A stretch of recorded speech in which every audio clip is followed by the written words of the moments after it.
Hey family, what's good? This is your girl, I am the Bronze Goddess, and it's time for another strawberry letter. Let's go get them. I am a just turned 32-year-old Capricorn, and I am the mother of two. I've been with my boyfriend for 7 years now. I won't sugarcoat my relationship. We have gone through our ups and downs, from financial loss to mistrust to cheating for the most part.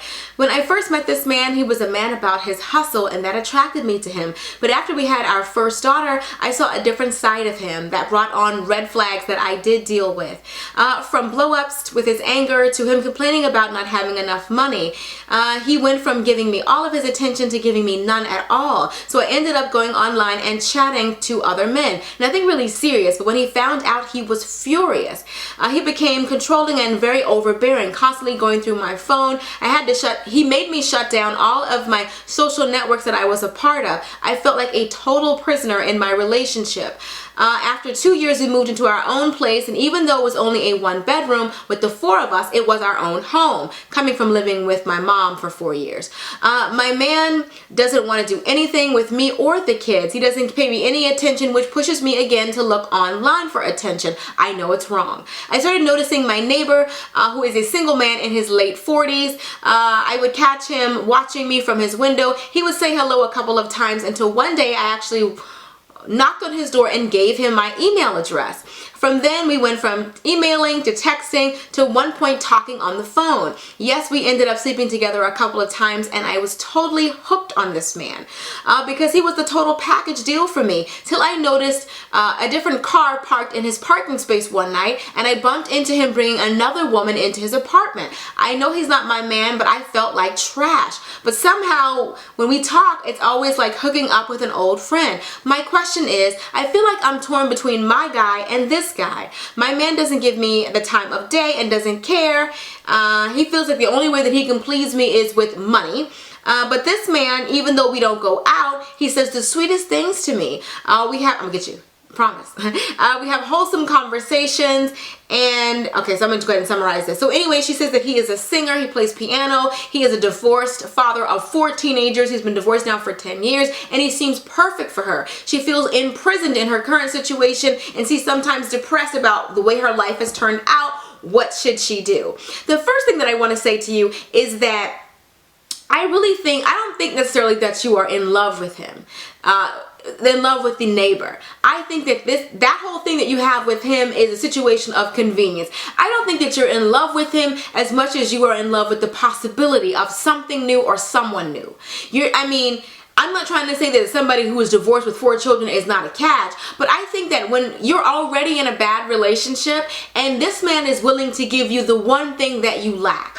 I don't know much about your man. All I know is you're saying that he doesn't give you much attention and that he is kind of, he gives you a watchful eye. I think he has a reason to kind of feel like that because you've broken his trust. When the situation wasn't working out with you and your man, you said that you went online and he caught you. You didn't even confess you were caught.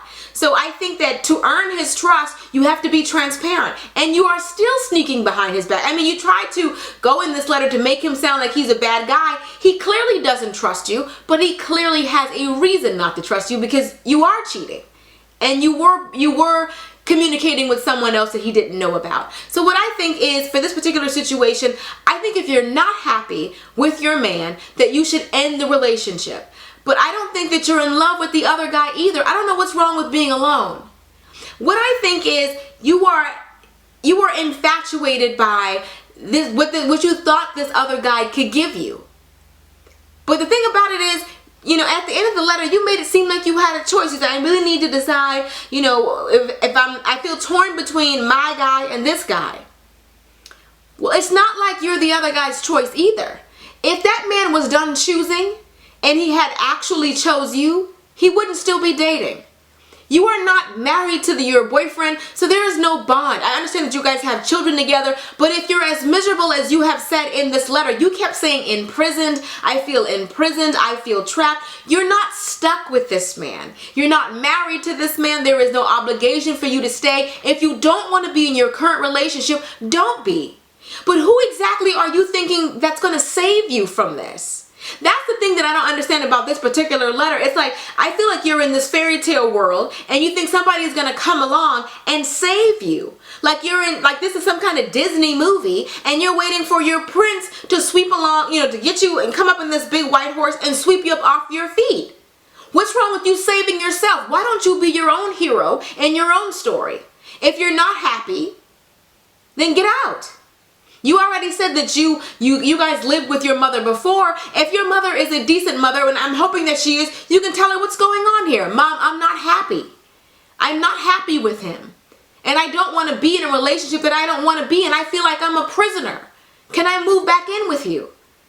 And I think that she'll either help you get your own place, or she'll let you come back in. She let you live there for 4 years. In your letter, you said you guys lived with her 4 years prior. You can let her know what's going on here. But there is no reason why you should be cheating on your man.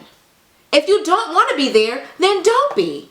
This situation is not as complicated as you made it seem. Like, I don't know what to do. I got so many choices. I mean, I think that if you want to make it work with your man, then work on doing that. But for you to do that, you have to, eliminate the communication with you and other men. Why are you even cheating in the first place?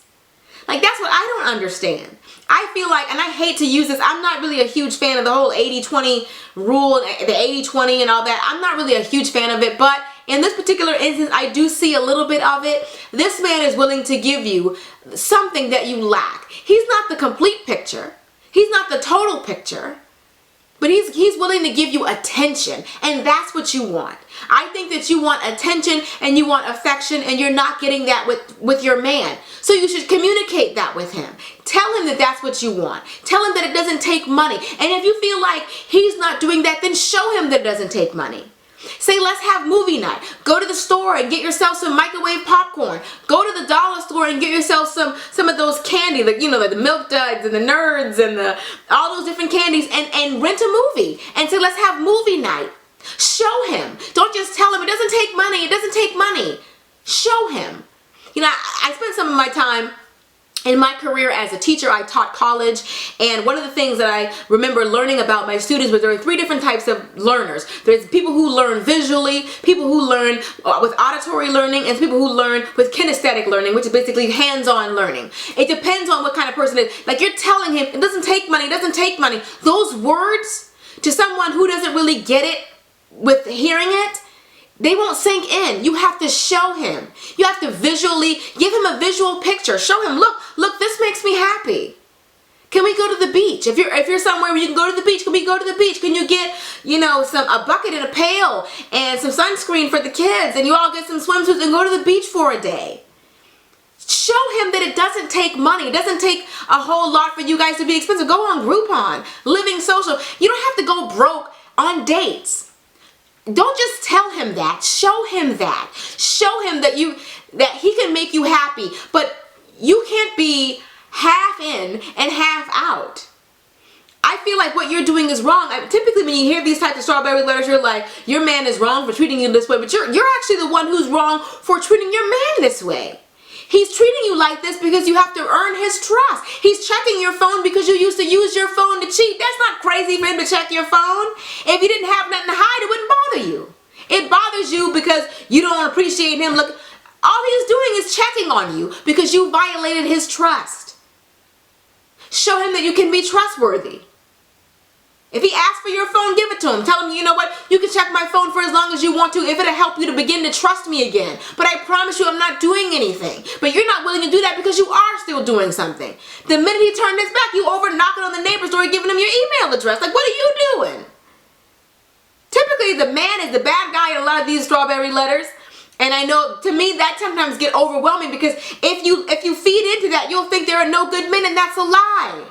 I'm married to one. I'm related to one. I'm the daughter of good men, the sister of good men, sister-in-law. There's so many good men out there. I can throw a rock and hit a bunch of good men. Don't let these strawberry letters fool you to make you think that there are no good men out there. These are isolated events. There are plenty of women out there. Please comment in the comment section who are married to some really good men. I think if this man is not making you happy, I think you should try to see if you can move back in with your mom.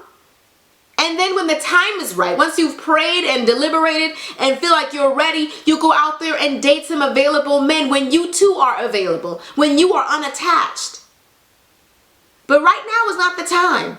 And what you're doing is wrong. If your man I think that if you really want your boyfriend, work with him. Go to counseling. Show him what it takes to make you happy. Don't just tell him, show him what it will take to make you happy.